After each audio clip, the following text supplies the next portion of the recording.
Hi guys, welcome to How to Solution. In this video, I'm going to show you how to reset your Instagram Explorer page. So first of all, we will go into the Instagram mobile application, and below down here, you can see that search icon. Click on that. So this is called Instagram Explorer page. So here you will find some posts, some reels or some videos that you don't want to see it, but still Instagram algorithm shows you.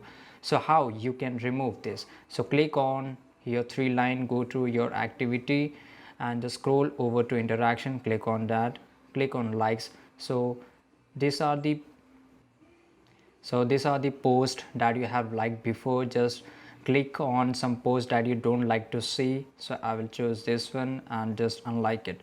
So it will send a message to Instagram algorithm that you don't want to see this kind of post in the future.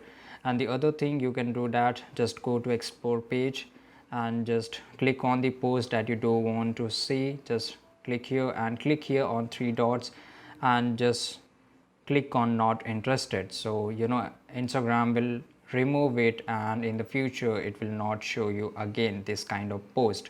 So this is it guys. I hope you came to know how to reset your Instagram Explore page. If you found this video really helpful, like this video, don't forget to subscribe our channel, and see you in the next video. Take care, goodbye.